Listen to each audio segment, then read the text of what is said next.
The Valari had lived in peace for 10,000 years. Their worlds were soft and gentle. The air was clean.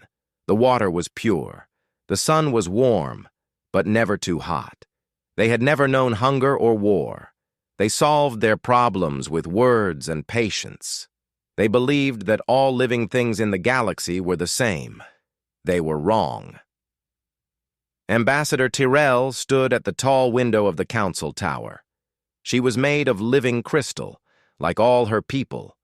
Her body was clear and blue, and light passed through her when she moved. Below her, the city of Valari Prime burned. Ships fell from the sky like dying stars. Screams filled the air, but they grew fewer every hour. The Keth had come 3 weeks ago. No one knew where they came from. They appeared from the darkness between stars like a storm of teeth and claws. Their ships were not made of metal. They were alive. They were hungry. And they ate everything. Tyrell watched a Keth ship land in the Eastern District. It was huge and black, covered in scales that moved like breathing skin. Doors opened in its belly, and thousands of creatures poured out. They were tall and thin, with too many arms and mouths that never stopped opening and closing. They did not talk. They did not make deals. They only fed. "We have lost contact with the outer colonies," said a voice behind her. It was Counselor Marek, an old Valari whose crystal body had turned gray with age. 12 worlds, all silent. The Keth are everywhere." "What about our ships?" Tyrell asked, though she already knew the answer. "We have no weapons, Ambassador. Our ships carry food and medicine and families. They carry hope. But hope cannot fight the Keth." Tyrell closed her eyes. Her people had never built weapons because they believed weapons were evil. They thought that violence was a sickness that only weak species suffered from. Now that sickness was eating them alive, and they had no cure. "There must be someone who can help us," she whispered. "Someone in the galaxy who knows how to fight." Marek was quiet for a long time. Then he spoke in a voice so soft that Tyrell almost missed it. "There is one, but we locked them away long ago. We were afraid of them." "Who?" "The humans. The people of Earth." Tyrell turned to face him. She had heard stories about Earth. Every child in the Confederation knew them. Earth was a death world, a planet where everything wanted to kill everything else. The animals hunted and ate each other. The weather destroyed cities. Sickness spread like fire. And the humans lived there. Not just lived, they ruled it.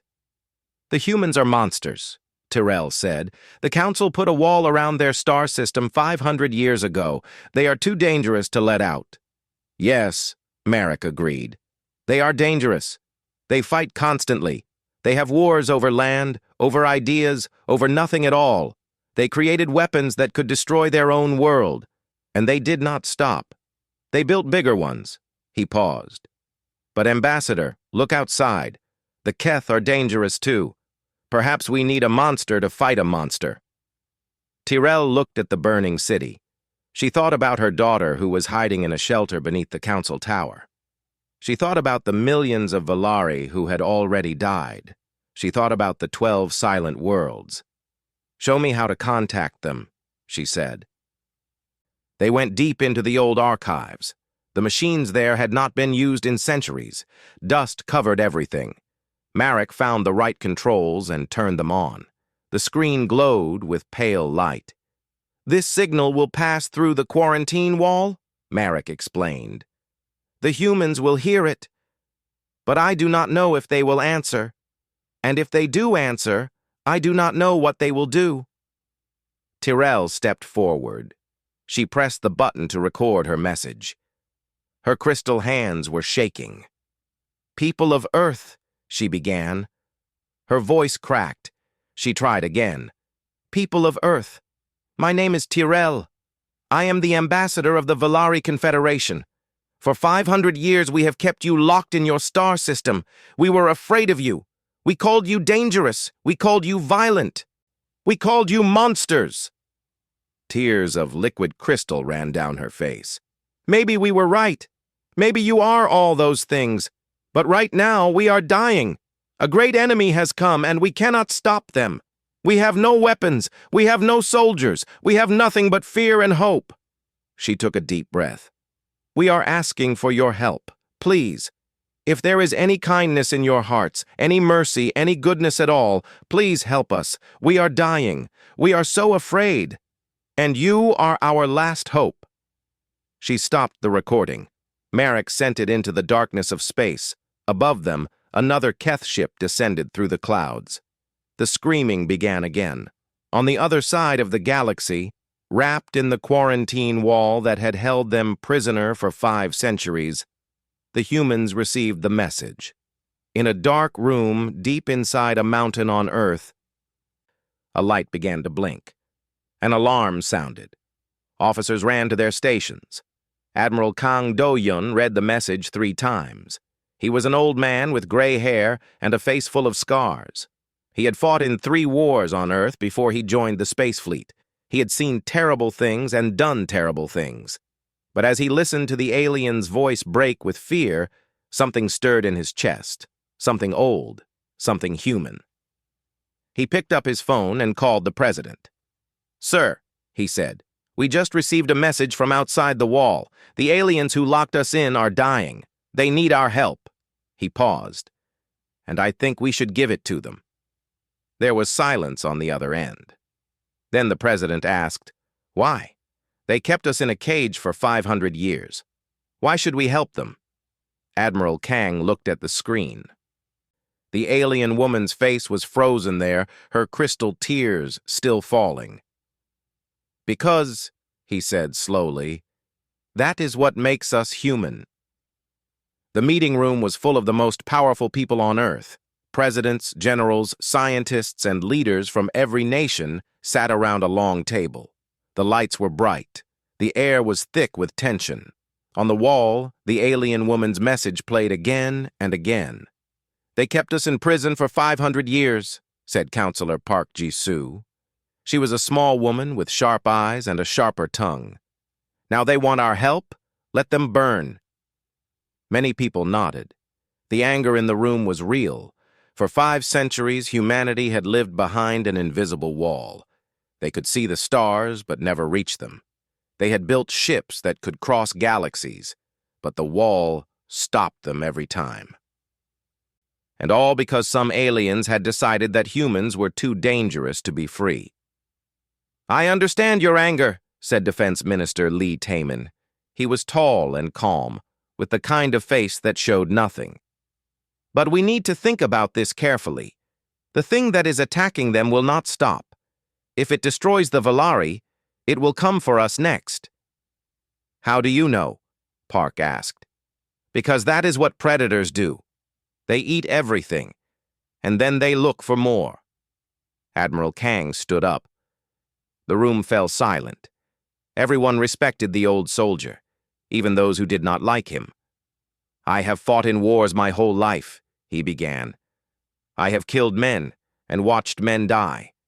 I know what violence is. I know what hate is." He paused and looked around the room. "The aliens called us monsters. They were scared of us. And you know what? They were right to be scared. We are the children of a death world. We grew up fighting everything. We fought the weather. We fought disease. We fought animals that wanted to eat us. And when we ran out of things to fight, we fought each other." He walked to the screen and pointed at the alien woman's frozen face. "Look at her. She is afraid. She is crying. She has never known war. Her people have never needed weapons. They do not understand what is happening to them." His voice grew harder. "But we do. We understand perfectly, because we are exactly what they feared. We are warriors. We are killers. We are the most dangerous species in this galaxy." He turned to face the room.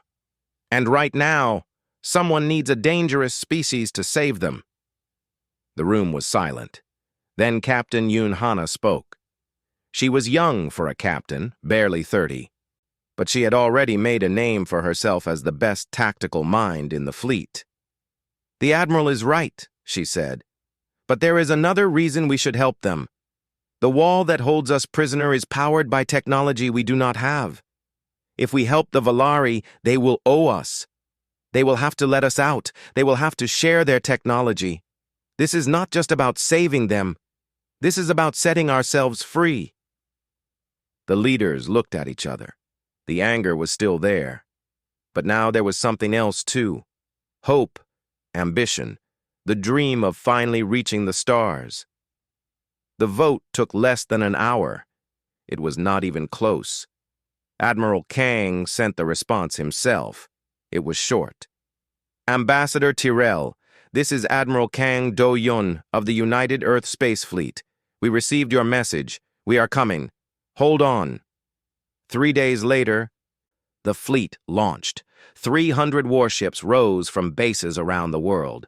They were gray and black, covered in guns and missile tubes. Their names were painted on their sides in white letters: Soul's Fury, Tiger's Claw, Iron Mountain, Dragon's Breath. Each ship carried thousands of soldiers, pilots, and crew. Each soldier carried weapons that had been built for one purpose only: to kill. Captain Yoon Hana stood on the bridge of Soul's Fury. Through the window, she could see the other ships forming up around her. Behind them, Earth hung in space like a blue marble. She had never left her home system before. No human had, not in 500 years. "Ma'am," said Lieutenant Choi Min-seo, her weapons officer, "we are approaching the quarantine wall." Hana nodded. "All ships, this is Soul's Fury. Prepare to break through the wall." "On my mark." She watched the wall approach. It was invisible to the eye, but the sensors showed it clearly. A barrier of energy that had held humanity prisoner for centuries. The aliens had built it to keep the monsters in. Now the monsters were coming out. "Mark," she said. The fleet hit the wall. There was a flash of light, a sound like thunder, and then they were through. The wall had been built to stop accidents, not a full military assault. It never stood a chance. For the first time in 500 years, humanity was free. Lieutenant Choi stared at her screen. "Captain, the galaxy is full of signals. Communications from hundreds of worlds, trade routes, news broadcasts." She looked up with wide eyes. "It is beautiful." "It will be even more beautiful when we save it," Hana replied. "Set course for Valari Prime. Maximum speed." The fleet turned as one and plunged into the darkness between stars. The engines roared. The guns hummed with power. 300 ships full of Deathworlders raced toward a battle that had already begun. On Valari Prime, Ambassador Tyrell received the human message. She played it 3 times, unable to believe what she was hearing. "They are coming," she whispered to Marek. "The humans are coming to help us." Marek's old face was troubled. "I hope we have not made a terrible mistake. We called the humans monsters. What if they prove us right?" Tyrell looked out the window at the burning city. The Keth were everywhere now. Her people were dying by the thousands. "Right now," she said, "I am hoping they do." The human fleet came out of faster-than-light travel like wolves bursting from a forest. One moment, the space around Valari Prime was filled only with Keth ships and dying refugees. The next moment, 300 human warships appeared in a flash of light. Ambassador Tyrell was watching from the last standing tower in the capital city. She saw the ships appear on her screen, and her crystal heart stopped. "What are those?" she whispered. She had never seen anything like them. The Valari ships were smooth and white, shaped like seeds floating on water. The Keth ships were organic and black, like giant insects. But the human ships were something else entirely. They were hard and angular, covered in sharp edges and metal plates. Every surface was lined with weapons, guns pointed in every direction. Missile tubes waited like hungry mouths. The ships were gray and black, the colors of storm clouds and iron. They were machines built for one purpose: war. On the bridge of Sol's Fury, Captain Yoon Hana studied the battlefield. Thousands of Keth ships swarmed around the planet like flies around a corpse. Below them, the Valari were trying to evacuate, but their transport ships were slow and unarmed. The Keth were picking them off one by one. "Lieutenant Choi," Hana said calmly. "How many enemy ships?" Minseo looked at her screen. Her face was pale, but her hands were steady. "Approximately 4,000, Captain." 4,000 against 300. Hana smiled. It was not a nice smile. "They should have brought more." Admiral Kang's voice came through the fleet communication channel. He was on the flagship Iron Mountain at the center of the formation. "All ships, this is Admiral Kang. The aliens below us called for help. We answered. Now let us show them what help from Earth looks like." There was a pause. "All ships, weapons free." The space around Valari Prime exploded. Human railguns fired metal slugs at incredible speeds. Each slug hit like a small bomb. Keth ships broke apart, their organic hulls torn open. Missiles streaked through the darkness, leaving trails of fire. They found their targets and bloomed into balls of light. Plasma cannons carved lines of burning death through the Keth swarm. The Keth had never faced anything like this. For millions of years, they had swept across the galaxy, eating everything in their path. No one had ever fought back effectively. The Valari had shields and technology, but no weapons. Other species had small guns, but nothing that could hurt the swarm. But the humans were different. The humans had spent their entire existence at war. They had perfected the art of killing. Every weapon on their ships was the result of thousands of years of learning how to destroy. Lieutenant Choi Minseo fired salvo after salvo from her station. Her hands moved across the controls faster than thought. She did not need to think about what she was doing. Her body knew. It had been trained for this. Her ancestors had fought with spears, then swords, then guns, then missiles. Fighting was in her blood. "Target destroyed," she reported.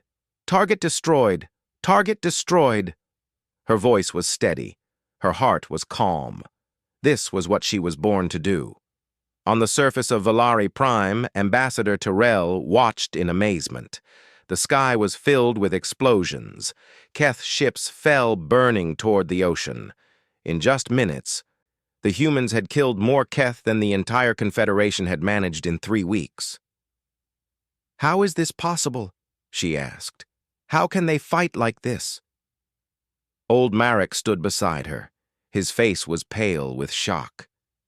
"They evolved on a death world," he said softly.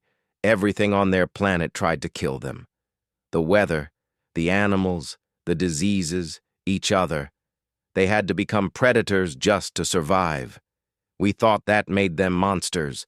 He watched another Keth ship explode. "We never considered what would happen if those monsters decided to save us." The battle lasted 6 hours. By the end, the Keth fleet was broken. More than 3,000 of their ships had been destroyed.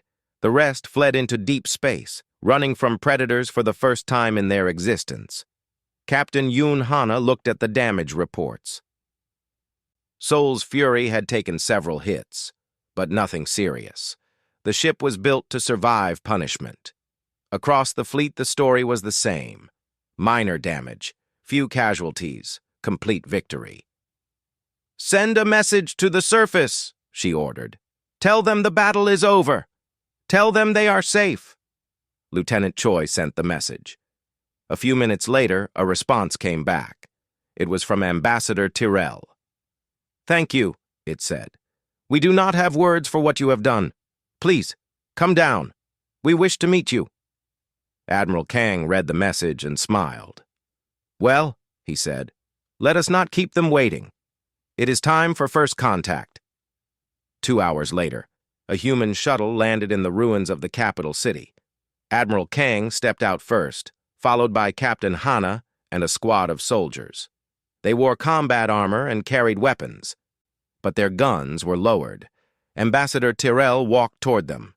She was taller than any human, and her crystal body glowed with pale blue light. She looked at the Admiral with eyes that had no pupils, only swirling patterns of color. "I am Tyrell," she said. Her voice shook. "I sent the message. I asked for your help."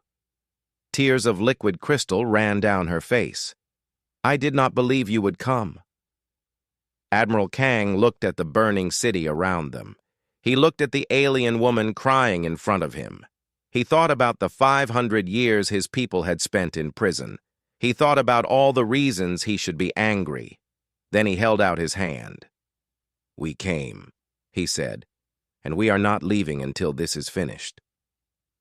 Tyrell looked at his hand. She did not know what the gesture meant, but she took it anyway, and felt the warmth of human skin against her crystal fingers. For the first time in weeks, she felt hope. The war did not end with the Battle of Valari Prime. It was only the beginning. In the weeks that followed, Ambassador Tyrell worked with Admiral Kang to form an alliance between humanity and the Valari Confederation. It was not easy.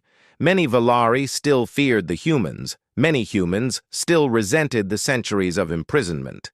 But desperation has a way of bringing enemies together. "We will share our technology with you," Tyrell told the Admiral.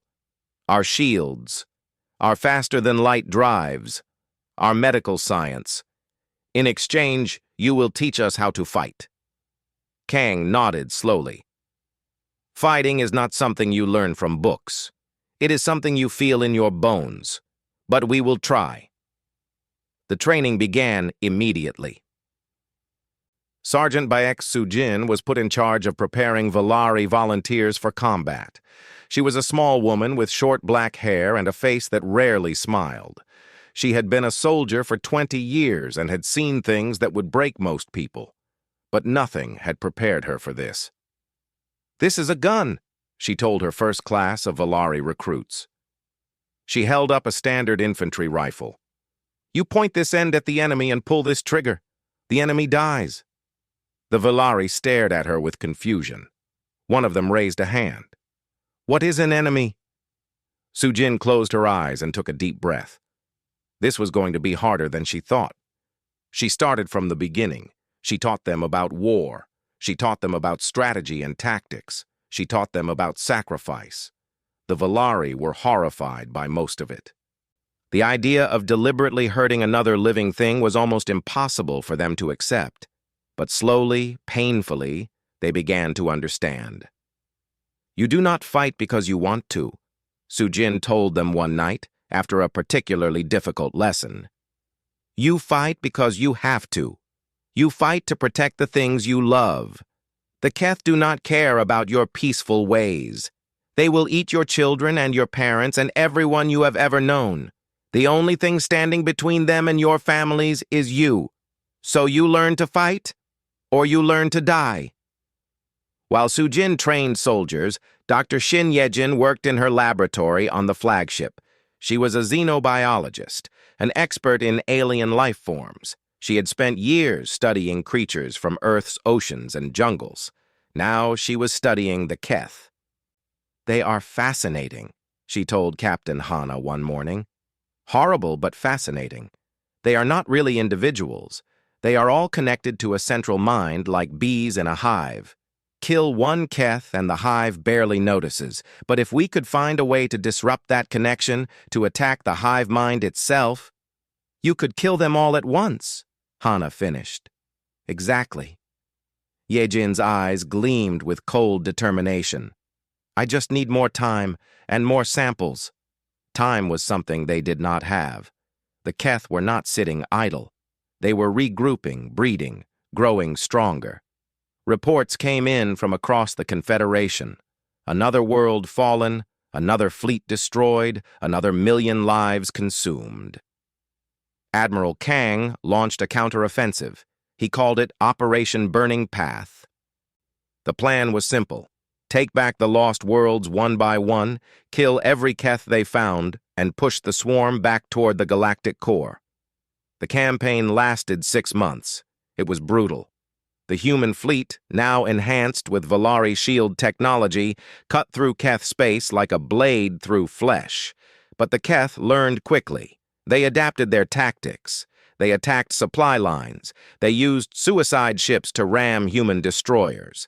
The losses mounted. Ships were destroyed. Soldiers died.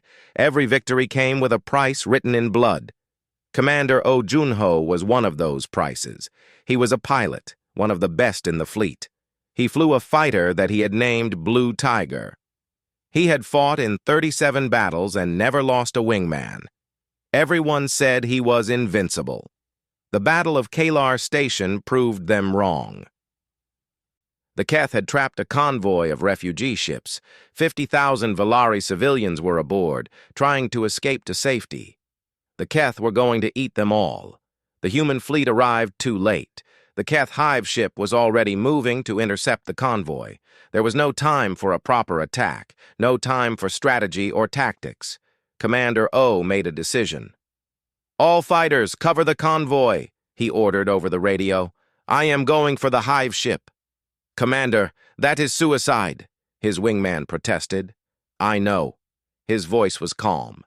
"Tell my wife I love her. Tell my son to be brave." He flew Blue Tiger straight into the heart of the hive ship. His weapons tore through the organic hull. He kept firing until his guns were empty. Then he activated his ship's self-destruct. The explosion killed the hive ship's brain. The other Keth ships went wild, attacking each other, crashing into asteroids. The convoy escaped. 50,000 lives were saved. One life was lost. That night, Ambassador Tyrell visited the Human Memorial Service. She watched the soldiers stand in silence, their faces hard with grief. She watched them fire guns into the sky in salute. She watched Captain Hana give Commander O's medal to his crying wife. "Why do you do this?" Tyrell asked Admiral Kang afterward. "Why do you sacrifice yourselves for strangers?" Kang looked at the stars. His old face was tired and sad. "Because that is who we are," he said. "We fight, we bleed, we die. Not because we enjoy it, but because some things are worth dying for." He looked at her. "Your people were worth dying for, Ambassador. Commander O believed that. So do I." Tyrell felt something she had never felt before. It was not fear.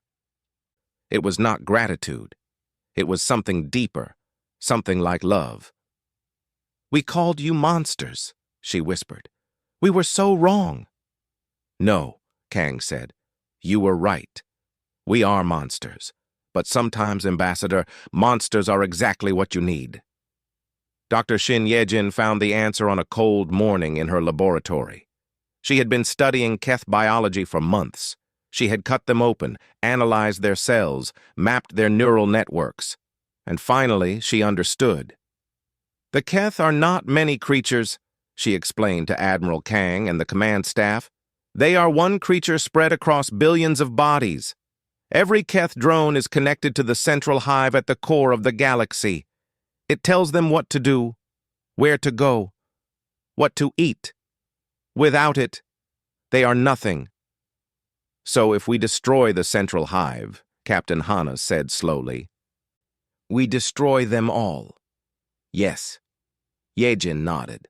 "But that is not all. I have created something, a biological weapon that targets the Keth nervous system. If we can deliver it to the central hive, it will spread through their entire network. Every Keth in the galaxy will die within hours." The room was silent. Admiral Kang stared at the small vial in Yejin's hand.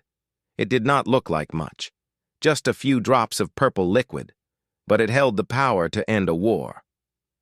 "Where is the central hive?" he asked. "At the very center of the galaxy. It is protected by the largest Keth fleet ever assembled. Millions of ships. Getting there will cost us everything we have." Kang looked around at his officers. He saw fear in their eyes, but also determination. They had come too far to stop now. "Then we give everything," he said. "Call every ship. Human and Valari. Every soldier, every pilot, every gun. We end this war tomorrow. The fleet assembled at the edge of Keth space. 500 human warships stood beside 300 Valari vessels. It was the largest military force the galaxy had ever seen, and it was still not enough. Admiral Kang addressed them all through the fleet communication channel. "Today we finish what we started," he said. "Many of us will not come back, but our sacrifice will save billions of lives. Our children will grow up in a galaxy without fear. That is worth fighting for. That is worth dying for." He paused. "For Earth, for the Confederation, for all life in the galaxy. Let us go and end this." The fleet jumped into hyperspace. The central hive was massive. It hung in space at the galaxy's core, surrounded by swirling clouds of gas and dust. It was bigger than a planet, a living moon of flesh and bone and hunger. Around it floated millions of Keth ships, waiting for invaders. The Allied fleet came out of hyperspace firing, railguns roared, missiles flew, plasma burned. The Keth swarmed to meet them. Captain Yoon Hana commanded from the bridge of Soul's Fury. Her ship was at the center of the formation, cutting a path toward the hive. Lieutenant Choi Min-seo fired without pause, her weapons destroying everything in their way. "We need to get closer," Hana ordered. "The boarding team cannot reach the hive from this distance." Ships died around them. Human and Valari vessels exploded in balls of fire. The Keth were endless. For every one they killed, 10 more took its place. But humanity had not survived a death world by giving up. The fleet pushed forward, inch by inch. Ship by ship they fought their way toward the hive. The losses were terrible. Half the fleet was gone within the first hour, but they kept fighting. Finally, they broke through. Sergeant Baek Soo-jin led the boarding team. 50 soldiers, human and Valari, fighting side by side, carrying Dr. Yejin's weapon in a reinforced container. Their shuttle punched through the hive's outer skin and landed in a cavern of living flesh. "Move fast," Soo-jin ordered. "We need to reach the neural center. That is where we plant the bomb." They fought through corridors of bone and muscle. Keth drones attacked from every direction. Soldiers fell, but the survivors kept moving, kept fighting, kept pushing forward. Finally, they reached the center. It was a vast chamber filled with pulsing tissue. This was the brain of the swarm, the thing that controlled billions of Keth across the galaxy. Soo-jin placed the weapon carefully. She set the timer. 10 minutes. "Everyone out," she commanded. "Now!" They ran. The Keth chased them. More soldiers died covering the retreat, but the shuttle lifted off with the survivors just as the timer reached 0. The weapon activated. Purple light spread through the hive's neural network. The great creature screamed, a sound that echoed across space. And then, it died. All across the galaxy, Keth ships went silent. On 100 worlds, Keth drones fell where they stood. The swarm that had terrorized the galaxy for millions of years was dead. The war was over. 1 month later, Ambassador Tyrell stood before the Galactic Council. Representatives from 100 species filled the Great Hall. They had come to witness something historic. "For 500 years we kept the humans locked away," Tyrell said. Her voice rang through the chamber. "We called them dangerous. We called them monsters. We were afraid of them." She paused. "We were right to be afraid. They are dangerous. They are the most dangerous species in this galaxy. But when we called for help, they came. When we were dying, they fought for us. When we had no hope, they gave us theirs." She turned to where Admiral Kang stood with his officers. Captain Hana, Lieutenant Choi, Sergeant Baek, Dr. Shin, the survivors of a war that had cost millions of lives. "I propose that Earth be given full membership in the Galactic Council," Tyrell announced. "Not as prisoners, not as monsters, but as friends, as allies, as the saviors of us all." The vote was unanimous. Admiral Kang walked to the center of the chamber. He looked old and tired, but his eyes were bright. "You kept us in a cage because we were dangerous," he said. "You were right. We grew up on a world that tried to kill us every day. We learned to fight before we learned to speak. Violence is in our blood." He looked around at the alien faces watching him. But so is something else. Compassion, courage, the will to protect the innocent, even at the cost of our own lives. He smiled. "We are monsters. But we are your monsters now, and we will never let you fall." The chamber erupted in applause. Aliens who had feared humanity for centuries now cheered for them. Captain Hana stood beside the Admiral, watching the celebration. Lieutenant Choi was beside her, crying quietly. They had lost so many friends, so many good people. "Was it worth it?" Hana asked softly. Kang looked at her. He thought about Commander O and his sacrifice. He thought about all the soldiers who had died so others could live. He thought about his own daughter, who would grow up in a galaxy without Keth. "Yes," he said, "it was worth it." Outside the chamber, the stars shone bright. The galaxy was at peace. And somewhere among those stars, the children of Earth were finally free.